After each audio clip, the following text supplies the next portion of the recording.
Halloween was always my favorite time of year as a kid. The cool autumn air, the thrill of trick-or-treating, the way the whole neighborhood transformed with decorations and costumes. It was the one night where everything felt magical. But one year, when I was 7 or 8, something happened that made me fear Halloween more than I loved it. My mom usually took my little brother and me trick-or-treating, but this particular year, she dropped me off at my friend Sean's house. Our other friend Johnny was already there, and the three of us planned to go together. Johnny and Sean were a year older than me, which made me feel like the little brother of the group. But that night I didn't mind. I was too excited to think about anything else. Looking back, Sean's home life was strange, though I didn't really understand it at the time.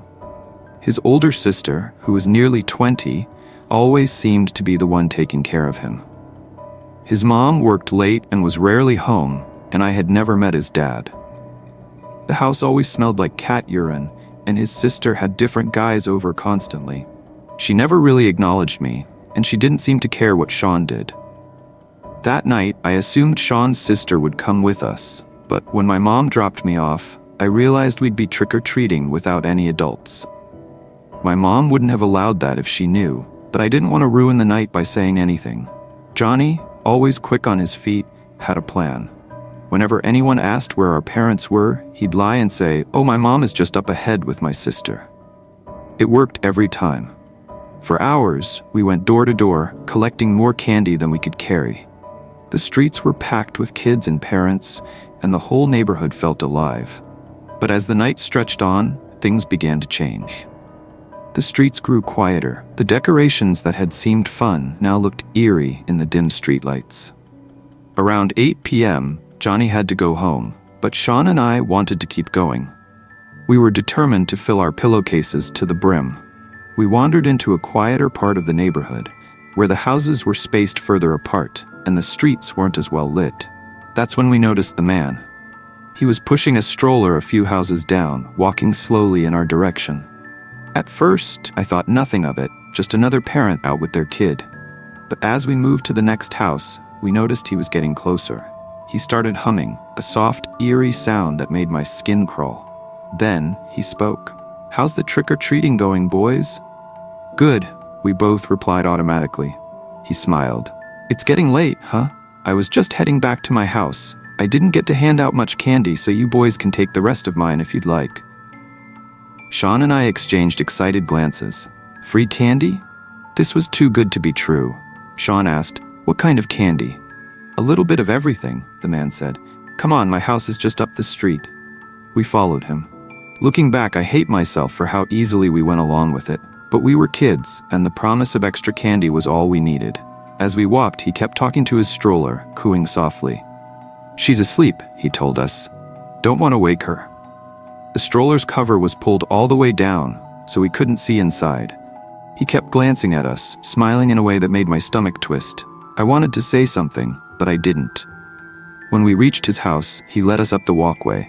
He opened the door, pushed the stroller inside, then turned to us. "Come on in, boys. The candy's in the kitchen." Sean stepped inside first, so I followed. I hesitated in the doorway, suddenly uneasy. "Can we leave the door open?" I asked. The man paused for a moment before nodding. "Yeah, of course." Then he disappeared into the house, supposedly to get the candy. The stroller sat in the middle of the living room. Something about it felt wrong. Sean must have felt it too, because he suddenly walked up to it and lifted the cover, his face drained of color. He turned to me, eyes wide. "Let's go." He bolted for the door. My heart started pounding as I followed, struggling with the weight of my candy sack. We ran as fast as we could down the street. That's when we heard a voice behind us. "Hey, boys!" A woman was running toward us from a nearby house. She looked concerned. "Do you know that man?" she asked. Out of breath, Sean blurted, "He said he had candy, but he had a fake baby in the stroller." The woman's face went pale. "That man doesn't have a child," she said. "I've seen him before." She hurried us to her car and drove us home. Another mistake. We got into a stranger's car after nearly being lured into another. But we were terrified and didn't know what else to do. When I got home, my mom was furious. Not at me, but at Sean's sister for letting us go out alone. She called the police, and I told them everything I could remember about the man and his house. I never found out what happened after that. My parents never gave me any details, but they never let me go to Sean's house again. I know my mom had words with his sister, but I don't know what was said. Sean and I stayed friendly at school, but we never really hung out again after that night. I don't know if the man was ever caught or if he ever tried the same thing again with different kids. I try not to think about what would have happened if Sean hadn't looked inside that stroller. I just know that Halloween never felt the same after that. Halloween night in 2016 started like any other. My parents had tasked me with handing out candy to the trick-or-treaters, a job I never particularly enjoyed. My mom had bought an excessive amount of candy, as she always did, and I knew we'd be stuck with leftovers for weeks. Our house was in a cul-de-sac at the end of a dead-end street, so we never got many trick-or-treaters. Still, a few kids would always come, knowing we gave out generous amounts of candy. Being a Monday night, things quieted down earlier than usual. By 8 p.m., I'd finished my homework, had some of my mom's leftover stew, and went up to my room to watch Game of Thrones. Vito, our little rat terrier, was curled up beside me, his ears twitching at every little sound. Around 9:30 p.m., the doorbell rang. It was unexpected, far too late for trick-or-treaters. Vito started barking like crazy. I got up, walked downstairs, and opened the front door just enough to see through the glass storm door. Standing there, illuminated by the porch light, was a very tall man in a clown costume. His mask was grotesque, grinning with exaggerated features like something out of a horror movie. He held a nearly empty brown sack and waved at me before pointing at it. Something about him immediately unsettled me. He was alone, and he was too tall and broad to be a teenager. I didn't open the storm door. Instead, I said, "Sorry, we're out of candy," and shut the door, locking it immediately. I regretted even opening the door. I hovered near the entrance, listening. I expected to hear his footsteps fading away, but instead, the doorbell rang again. Vito barked even louder. My gut told me not to engage. I picked up Vito, turned off the downstairs lights, and carried him upstairs, hoping the darkness would signal that no one was home. I shut my bedroom door and listened. Then, I heard it, the distinct sound of the storm door being forced open. A loud snap echoed through the house. I froze. Then came a knock, heavy and deliberate, followed by the doorknob rattling. He was trying to get inside.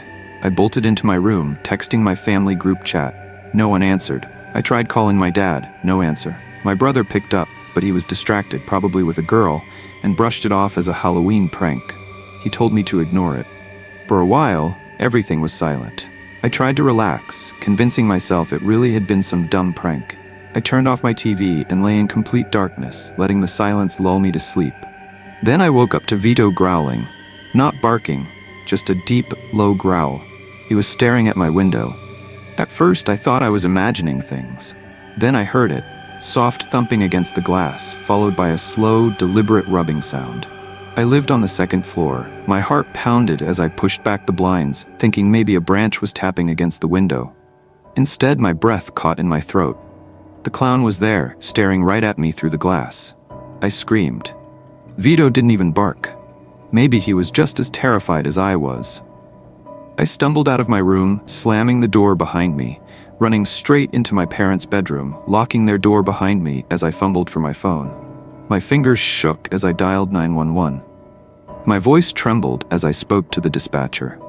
Every 20 seconds, I asked when the police would get here. Every time, she gave the same answer: they're on their way. 10 minutes later, red and blue lights finally flooded our street. The police searched the house and yard. The only evidence they found was the broken storm door latch, and more disturbingly, my dad's ladder leaning against the side of the house, positioned perfectly beneath my window. The man had gone into our storage shed, taken my dad's ladder, and climbed up to my window. To this day, I don't know if this was just a twisted Halloween prank or if something much worse was about to happen.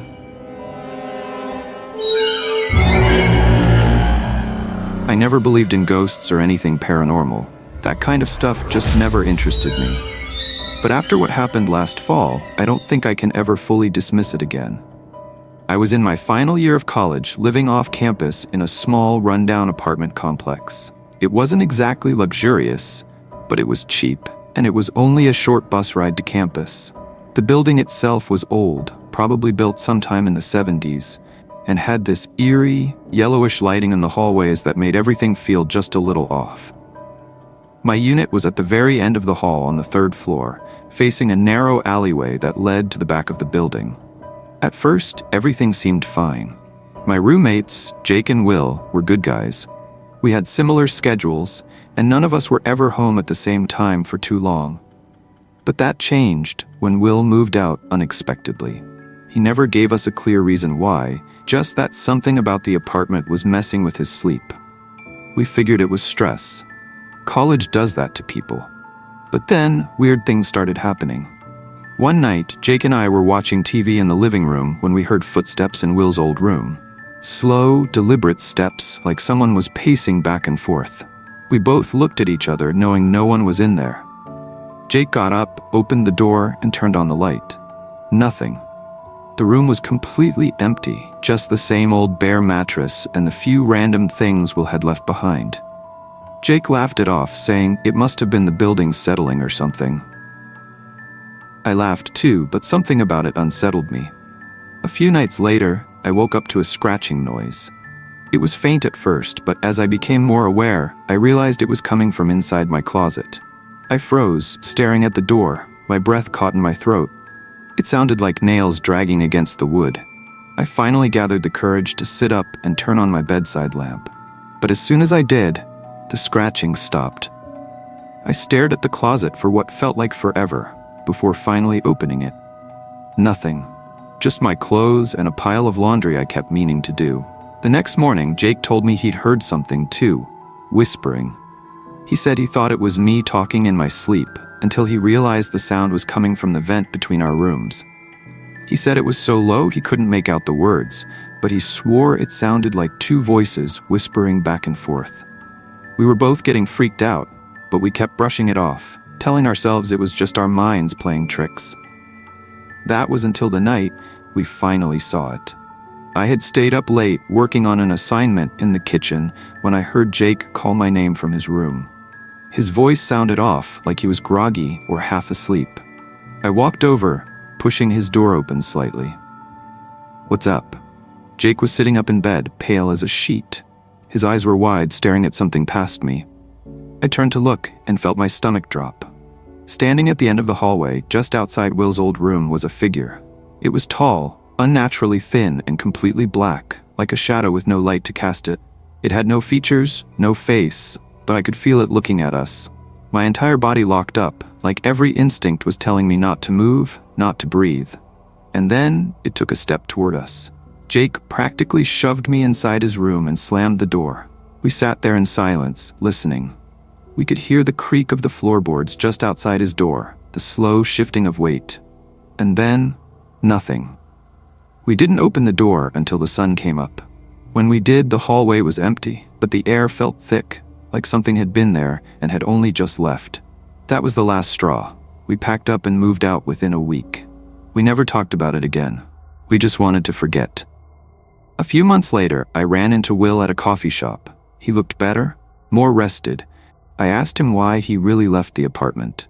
He looked at me for a long time before finally saying, "I kept seeing it. Every night, standing in the hallway, waiting. I don't know what was in that apartment. I don't want to know. But sometimes, when I wake up in the middle of the night, I swear I can still hear the scratching."